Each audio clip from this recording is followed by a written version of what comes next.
South Africa will soon be represented once again on the world stage when iconic designer takes part in the inaugural London Design Biennale. Southern Guild, together with iconic designer Porky Hefer, will showcase his suspended animal-inspired designs, which is a fitting portrayal of this year's theme, Utopia by Design, celebrating the 500th anniversary of the publication of Thomas More's book, Utopia. Porky Hefer has been grabbing the attention of global audiences, with works landing up in the world's top museums, galleries and design collectors. Joining us from our Sea Point studio in Cape Town this morning is renowned designer Porky Hefer. A very good morning to you. Good morning, Renee. How are you? I'm well, thank you. And yourself?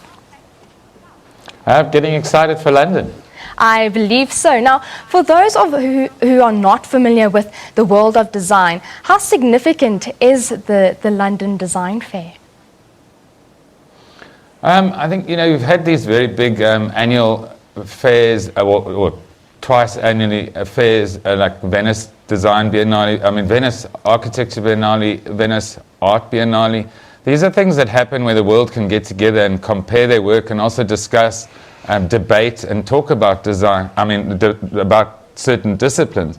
The problem with design, they haven't really had a worldwide sort of thing that people could come to again and again and sort of start testing their work against and start measuring themselves against.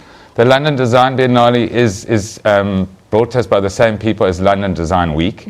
And they've just decided to try and get something which can keep people coming back to a certain place like the London Design Biennale, as they do with Venice Architecture Biennale. So it's a very big thing, and I think it's a good thing that we can start comparing our work against all the other work out there from other countries. Now, your work has been described as filled with fantasy. Tell us about the thoughts behind your designs and your installations. The particular installation that we're doing for London Design Biennale is a sort of adaptation of the Monstera Deliciosa, which was my first solo show in in Cape Town, in South Africa. The work is very large animals. They are chairs, they're suspended chairs, but they're very fantastical and they're much larger than life. They also, in order to sit in the chair, you have to enter the animal's mouth. It's quite a strange thing where people don't want to go in and they feel fear or fear that the thing's going to fall out of the sky, fall off the roof. But actually, it's a very comforting thing. I based the whole feeling on the womb. It's quite a difficult thing. I don't think it would be easy for us to get back into the womb. So lots of people don't want to get in, but once they eventually do get into this sort of creature's mouth, suddenly you see things differently. And it's almost when you look at someone, you imagine how someone looks at you. You have a completely different perspective on the world. At first you're a bit scared, but then you suddenly start feeling secure, and like you can see the lion on the screen now. That's the kind of thing that I do. Something that is very strange at first, but once you get closer to it, it's not as bad. Now, as with most design and art, it comes with symbolism. Is there symbolic meaning with all of your designs that are exhibited? All my design really does have a lot of thinking behind it. I do think a lot about it because I think the connection with the public and the viewer is a very important thing. I don't like to be exclusive, I like to be inclusive. So I like to find that little, my thing that I'm probably most well known for is nests. And I think that's a commonness that we all have. We all understand the bird's nest. I don't want to start in some place where you don't understand me. I want to get to a point where you do understand me and then work with you.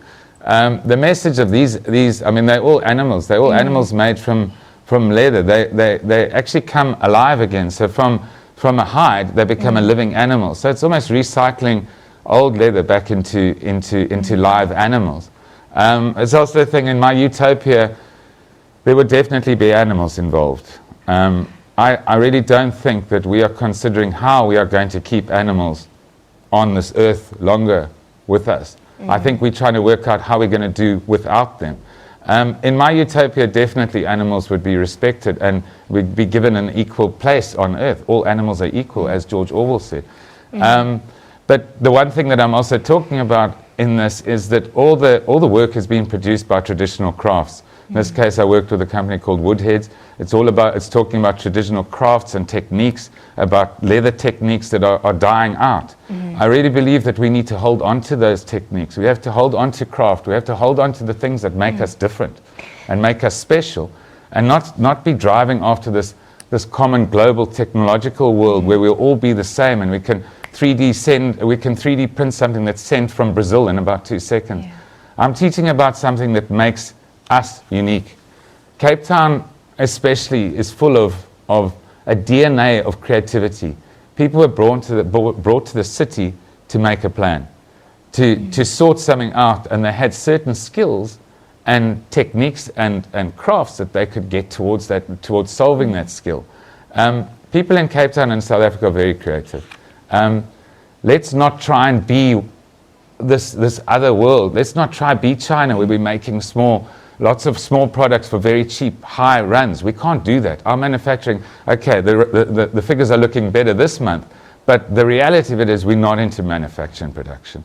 We have to make sure that we perfect what we are good at, and we have a personality. We're Caster Semenya. We're Wade. We're different. We're different to the other people. We're not Usain Bolt, but we're different people. We're people that come from nowhere, and we prove that against all odds, we've managed to do something which can rightfully stand on a world stage. Now, you're clearly setting a very high benchmark for a lot of other designers in South Africa. What more could designers do to be noticed on an international platform like you've done? This begs the age-old problem. Are you trying to find a local market which is an instant fix to your problem of trying to survive as a designer? The design market in South Africa is not a very big market. We have a very small number of people that are into this high-end design that designers can actually evolve design and learn and change things with. If we keep on following trends that are selling, like me, like doing a lot of copies and doing cheaper stuff to try and make it cheaper than something coming from overseas, I don't think that's right. We have to start thinking of ourselves competing on an international stage. I don't see myself, for once, in the beginning, I started comparing myself, I started seeing myself as a Cape Town designer, but then I would only exist within a Cape Town sphere. I have to see myself as a worldwide designer, and hopefully the Cape Towners will know about me after that. I believe that your local environment is very important, and people have to support you, and it's things like Southern Guild and Woodheads that are supporting me to get to this, and my wife, of course.